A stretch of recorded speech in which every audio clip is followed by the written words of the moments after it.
Olá, sejam bem-vindos ao canal Espiritismo Explicado. Eu sou Eliane Alencar e estou aqui para mais um vídeo com as mensagens psicografadas. Essas mensagens são psicografadas por mim durante os trabalhos espirituais realizados na nossa casa espírita, o Núcleo Espírita Kardecista Renascer.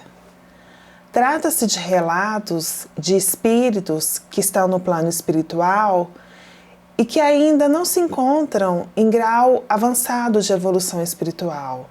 São espíritos ainda muito ligados à psicosfera terrena. A mensagem que vou ler agora foi psicografada no dia 5 de maio de 2022 e ela começa assim.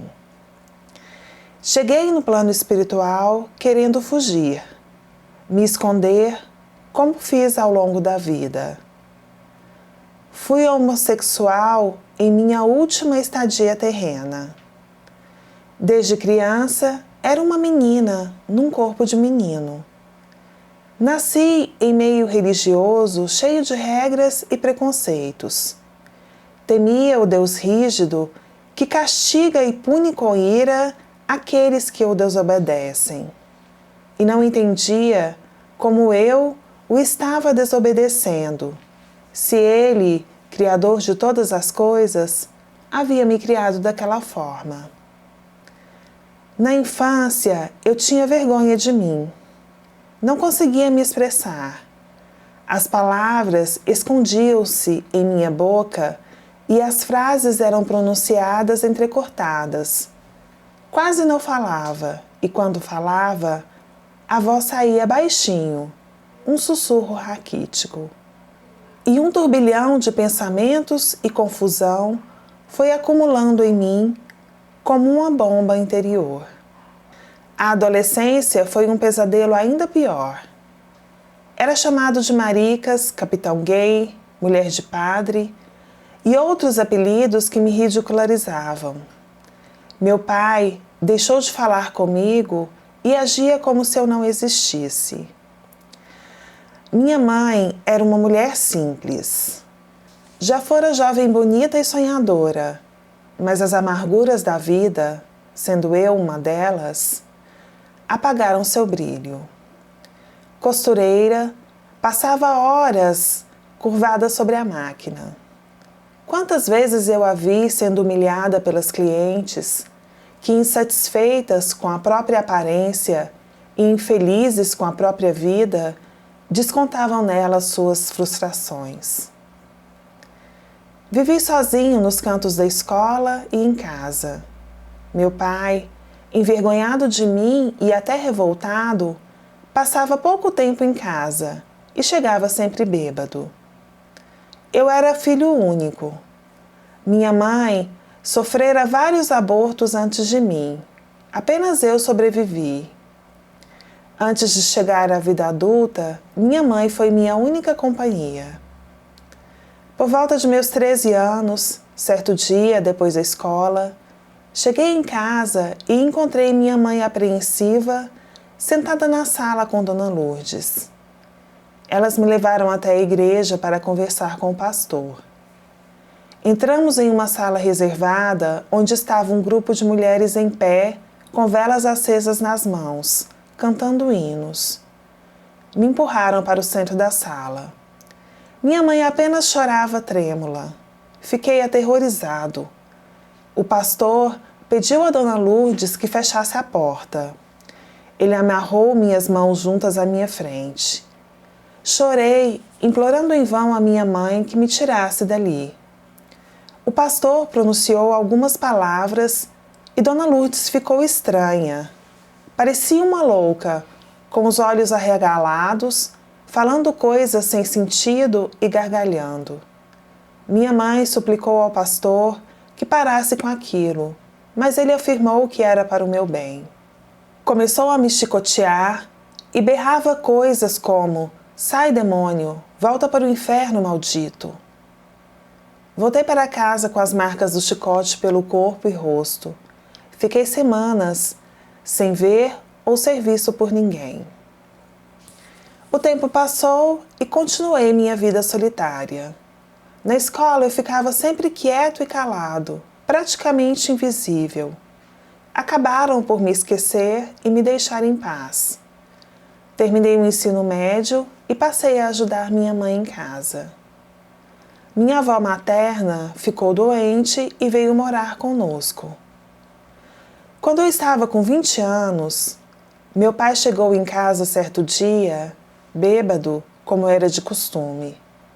Reclamou da comida, jogando tudo pelas paredes e chão da cozinha, e bateu em minha mãe. Eu estava no quarto com minha avó. Ela tremia e as lágrimas escorriam dos seus olhos miúdos. Sentia a dor daquela mulher que um dia havia sido forte e agora sentia-se inútil, incapaz de proteger sua cria. Minha bomba interior estava armada.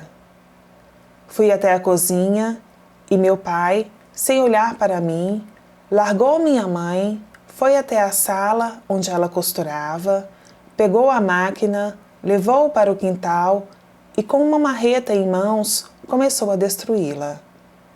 Minha mãe o surpreendeu pelas costas com uma faca na mão, mas antes que ela o acertasse, ele se virou e a acertou com a marreta.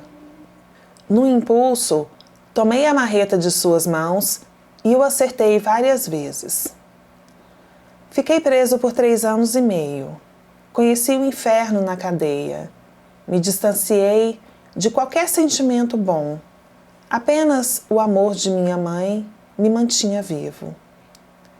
Minha avó desencarnou pouco depois que ganhei liberdade. Minha mãe, doente da coluna, não ganhava o suficiente para as despesas básicas. Comecei a frequentar os guetos gays do centro de São Paulo, me prostituindo. A vida me encaminhou para um lugar que não era o meu. Eu, toda a vida tímido e calado, passei a usar álcool e outras drogas, fugindo de mim mesmo, cada vez mais envergonhado, em um ciclo de autodestruição e novos erros que me levavam a mais culpa e autopunição. Conheci Gabriel pouco antes de completar 30 anos. Ele teve uma vida de humilhações e desprezo parecida com a minha. Seu pai era empresário conhecido na cidade de Fortaleza. E após Gabriel se envolver em alguns escândalos, com o apoio da mãe e dos irmãos, o pai o expulsou não só de casa, como também da cidade, ameaçando-o de morte caso ele ficasse. Sua madrinha lhe deu uma boa quantia em dinheiro e Gabriel veio para São Paulo. Apaixonou-se por um rapaz e foram morar juntos. Os dois planejaram abrir um restaurante e fizeram um empréstimo no banco em nome de Gabriel. O rapaz sumiu, levando todo o dinheiro da madrinha e do empréstimo. O aluguel da casa em que eles estavam venceu e chegou a ordem de despejo. Gabriel foi parar nas ruas. Nos conhecemos e ficamos amigos. Encontramos carinho e afeto na companhia um do outro. Levei Gabriel para casa e passamos a viver como uma família. Minha mãe ainda tinha algumas poucas clientes. Gabriel começou a auxiliar com as costuras e se mostrou muito habilidoso. A clientela aumentou, novas clientes que levavam mais clientes. Deixamos a vida no gueto e montamos um ateliê de costuras na zona oeste da cidade. Eu cuidava das finanças e Gabriel do atendimento. Minha mãe, já muito doente, pôde se aposentar. Muitos clientes, especialmente do meio artístico, se tornaram nossos amigos. Tudo ia bem e a vida finalmente começava a ser boa para mim. Era fim da década de 80. Gabriel adoeceu. Emagreceu, perdeu o apetite e as feridas características denunciaram a doença. Adiamos até não ter mais como evitar o diagnóstico fatídico. meu parceiro estava com AIDS. Ele se recusou a avisar a família e a receber tratamento. Inventamos uma reforma como desculpa para deixar o ateliê e passamos os últimos 2 meses de vida de Gabriel no sítio de uma amiga, no interior do estado. Gabriel foi definhando frente aos meus olhos. A pele tornou-se acinzentada, assim como seus olhos, que antes eram verdes. Voltou a ter o olhar opaco de quando nos conhecemos. Nos despedimos, sentados lado a lado na cama que colocamos no pomar. 2 vidas solitárias que se encontraram e construíram o amor baseado em amizade e companheirismo, encontrando a aceitação de si mesmo na aceitação do outro. Reconheci que tudo tinha valido a pena. Agradeci a Deus pelos momentos que tivemos juntos. Ele foi meu último parceiro. Mantive-me fiel a Gabriel durante o resto dos meus dias encarnado. Minha mãe retornou ao plano espiritual 1 ano depois do meu companheiro. Fechei o ateliê e mantive um comércio que garantia meu sustento. Voltei ao meu recolhimento. A tristeza da solidão me trouxe momentos de reflexão e me reconciliei com Deus. Certa tarde de sábado, ao fechar a loja, uma funcionária me convidou a visitar seu pai, que morava em um abrigo.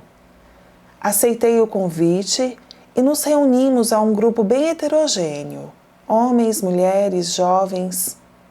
O grupo animado tocava e cantava para os velhinhos nas tardes de sábado. Estes se alegravam, recordando as canções que marcaram suas vidas. Passei aquela tarde no asilo e muitas outras tardes depois. Lia o jornal para um, arrumava os cabelos de outra, dançava com todos e ouvia suas histórias repetidas com paciência e interesse. Fui diretor da casa por alguns anos. Cuidei dos idosos com muito carinho e amor. Fizemos vários bailes. O brilho nos olhos e os sorrisos murchos me alegraram o coração castigado pela saudade de meu companheiro e de minha mãe. Eu já sabia do meu diagnóstico desde a morte de Gabriel. Embora a doença não se manifestasse, eu portava o vírus latente no organismo. 12 anos depois do resultado do teste positivo para HIV, comecei a sentir fadiga, dores no peito, febres constantes. Um micro-organismo resistente se alojou no músculo cardíaco. Sem obter sucesso com nenhum tratamento, fiquei internado em isolamento no hospital sem expectativa de alta. 4 meses de internação, os pulmões ficaram comprometidos e sentia constante falta de ar. Nas últimas semanas, a sensação era que estava me afogando aos poucos. Recebia oxigênio, respirava um pouco aliviado, até me sentir afogando novamente. A infecção atacou os ossos e as dores eram insuportáveis, como se as juntas dos joelhos, cotovelos e pontas dos dedos dos pés e das mãos estivessem sendo quebrados. Deixei meu corpo e permaneci no quarto. Naquele primeiro instante, consciente da minha morte, não tive medo, apenas respirei, livre e sem dores. Uma senhora simpática se aproximou, dizendo que viera me buscar. Deixamos o quarto juntos. Enquanto eu seguia, alguns fatos da minha vida ressurgiram nítidos à minha frente. As lembranças tomaram conta e senti medo, vergonha, culpa e revolta. Antigos conhecidos do gueto se aproximaram e, perdendo a senhora de vista, segui com eles. Voltei para as noites nas ruas da capital paulista. A população espiritual que vivia naquela condição era muito maior que a encarnada. Novamente me entreguei ao vício, revivendo as lembranças dolorosas da minha infância e juventude. Ressenti o desprezo do meu pai, o escárnio dos colegas da escola, a incompreensão da família e dos professores, a hostilidade de muitos, a violência na prisão. Meu pai surgiu me perseguindo com o rosto desfigurado e eu não sabia se era imaginário ou real. Recordando a cena com o pastor, o procurei e o encontrei no gueto em condição tão deplorável que me causou pena. Permaneci assim por algum tempo, até que as lembranças do passado foram perdendo força e eu não sentia mais necessidade de fugir. Senti a presença de minha avó e seu olhar do dia em que matei meu pai e pedi a ela que cuidasse de mim. Pedi também ao Pai Celeste que enviasse seus anjos e me tirasse daquele umbral. Recordei meu tempo no abrigo. Os momentos de alegria mais inocente compartilhada retornaram como bálsamo e foi envolvido por uma luz intensa. E a desconhecida senhora que encontrei no hospital após deixar meu corpo apareceu com o mesmo jeito simpático. Implorei que me levasse com ela, certo de que o lugar de onde ela vinha era muito melhor que aquele onde eu estava. Fiquei algum tempo na colônia espiritual apenas me refazendo. Soube que Gabriel reencarnou recentemente. Imagino meu amigo como uma linda menina de olhos verdes, meiga e amada. Guardo por ele um afeto de irmão mais velho. Minha mãe me visita de vez em quando.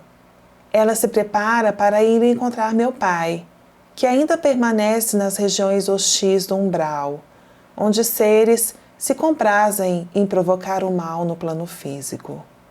Eu, por minha vez, me preparo para trabalhar junto a uma grande equipe na assistência a um grupo de encarnados e, sobretudo, desencarnados, na região conhecida como Cracolândia. Escolhi aproveitar a oportunidade e atuar onde errei, no cenário de prostituição, promiscuidade e uso de drogas, e também de dor, solidão. Ambiente que conheço bem, podendo auxiliar aqueles que fazem consigo mesmo o que fiz comigo durante parte da minha vida. Será uma missão longa, sem data para terminar, já que, embora as tentativas do poder público em acabar com a região, ela apenas se fragmenta em grupos menores que tendem a se espalhar pela cidade. Muito obrigado por escrever a minha história. Pelo Espírito Iris. Essa história de um espírito que teve na sua reencarnação mais recente experiências envolvendo discriminação, preconceito, doença, violência, prostituição. Trata-se do relato de um espírito homossexual. Desde a infância, ele é rejeitado pelo pai e hostilizado no meio onde vive. Embora pelas leis naturais, corpóreas, se torne um adulto, permanece a criança interna ferida. Uma pessoa que nutre durante boa parte da sua vida um sentimento de inadequação. Uma pessoa sem autoestima, sem amor próprio. No Livro dos Espíritos, Kardec pergunta, na questão 200, se os espíritos têm sexo. E eles respondem assim: não como entendeis, pois que os sexos dependem da organização. Há entre eles amor e simpatia, mas baseados na concordância dos sentimentos. O Espiritismo esclarece que o espírito não tem sexo definido. Nós somos seres espirituais, imortais, criados simples e ignorantes, passando por sucessivas experiências no plano físico, sempre com o propósito do aperfeiçoamento e da purificação, através do aprendizado do amor e da sabedoria. O mesmo espírito, ao longo dessas diversas encarnações, pode animar tanto corpos masculinos quanto corpos femininos, conforme a sua necessidade de aprendizado e de progresso. A lei do progresso nos constrange a passar por muitas experiências que se completam quando encarnamos nos dois gêneros. Esses dois gêneros, masculino e feminino, se caracterizam por alguns aspectos.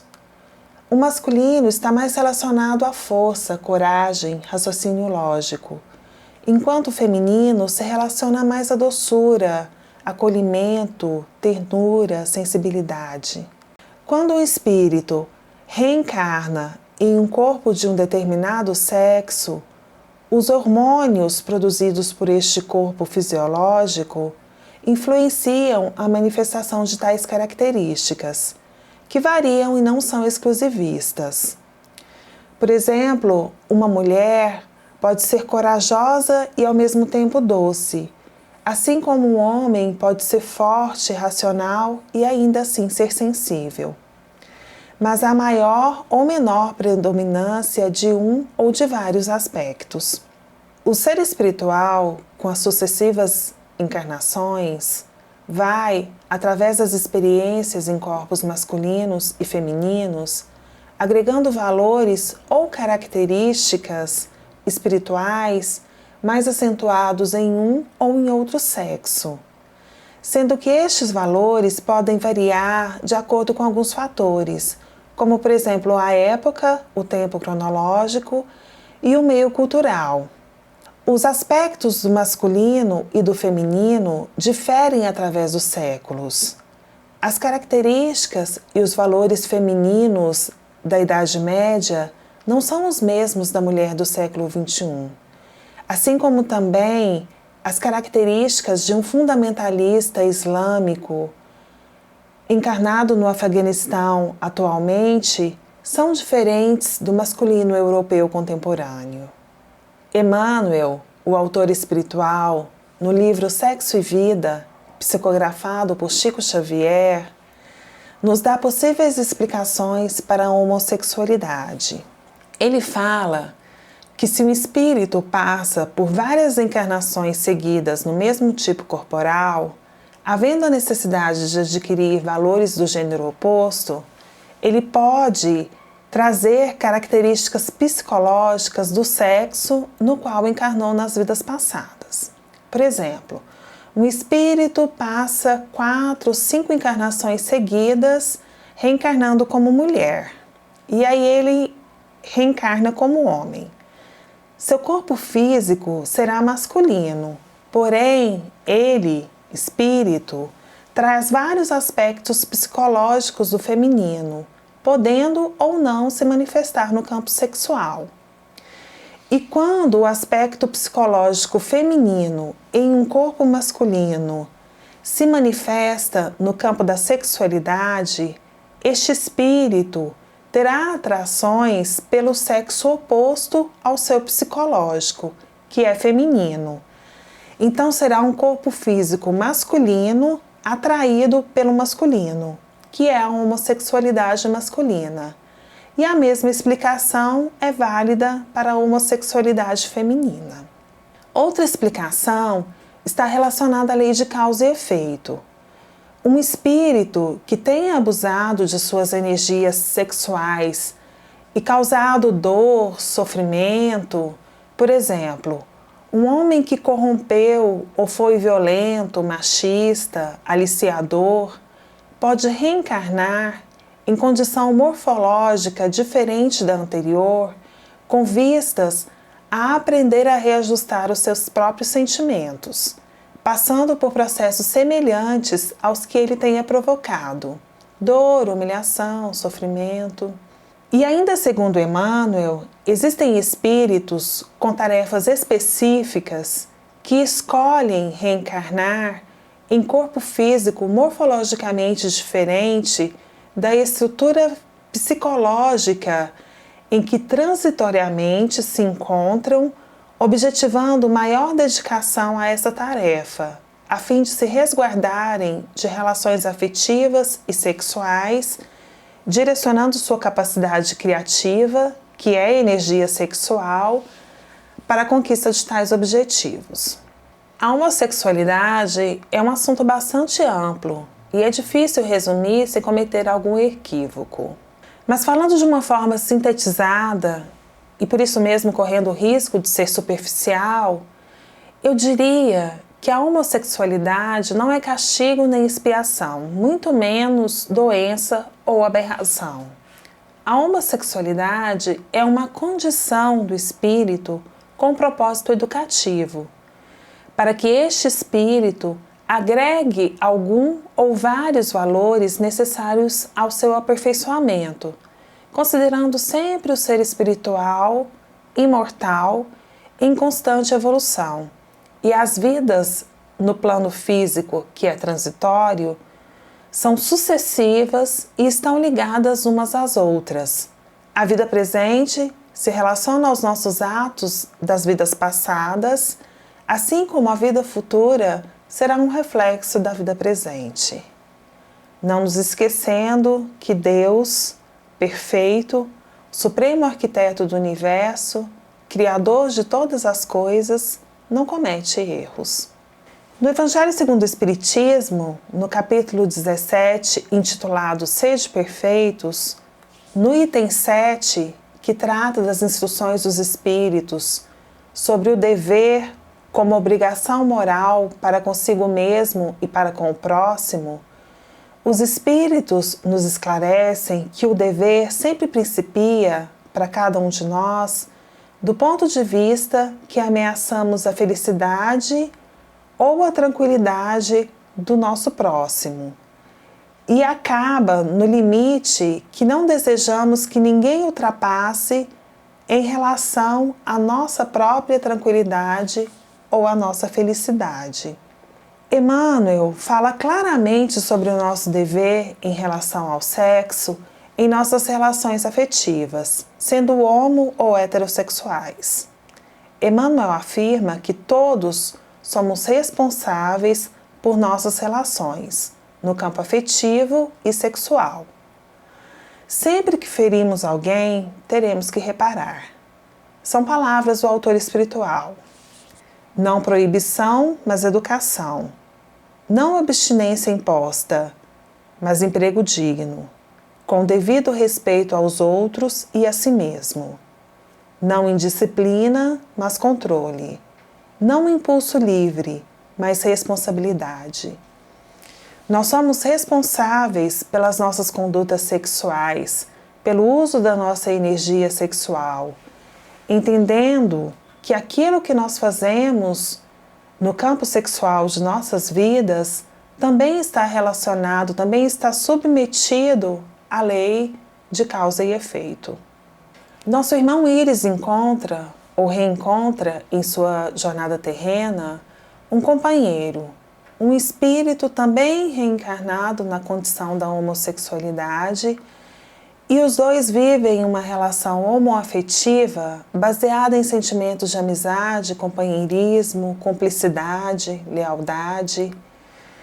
E ele encontra nessa relação, no relacionamento que os dois constroem juntos, o afeto que o leva a se reconciliar, não com Deus, como ele fala, porque Deus jamais se distancia de qualquer uma de suas criaturas, mas consigo mesmo.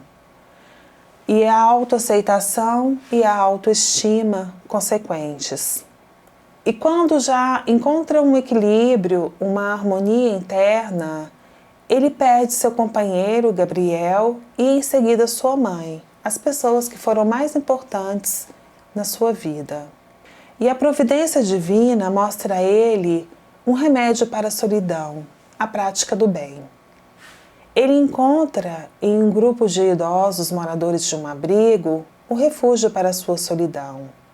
Descobre a felicidade que recebemos de volta quando a proporcionamos aos outros de maneira altruísta, sem esperar nada em troca, nem mesmo reconhecimento. E segue para um mundo espiritual, onde continua trabalhando pelo bem do próximo, em um local de vícios que ele experimentou em sua passagem terrena e conseguiu se libertar pelos caminhos do amor. Paulo de Tarso, em sua carta aos Hebreus, no capítulo 12, versículo 11, afirma que toda correção no presente nos parece motivo de tristeza e não de alegria, porém mais tarde produz um fruto pacífico de justiça, nos exercitados por ela. Íris, não pelo fato de ser homossexual, mas pela ignorância, pelo preconceito, pela discriminação do que é diferente, pela imposição de certos valores culturais, teve uma experiência terrena difícil. Mas todos nós temos a oportunidade de fazer algo por alguém, de sermos instrumentos de auxílio divino, independente da nossa condição. E Íris, no plano espiritual, pôde colher os frutos da gratidão daqueles que o receberam sem julgamento, apenas como seu semelhante, como um ser humano, e permitiram a ele que expressasse a sua bondade.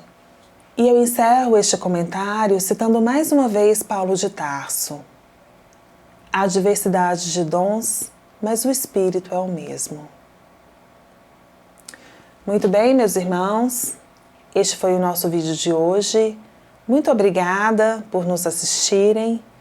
Se você gostou, deixe o seu like, compartilhe o nosso vídeo.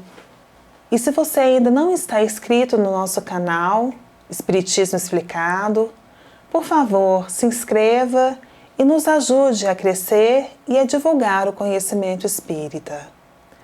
Para conhecer outras histórias, como esta do nosso irmão Íris, acesse a playlist Análise de uma Psicografia no nosso canal Espiritismo Explicado. Mais uma vez, muito obrigada e até o nosso próximo vídeo. Fiquem todos com Deus.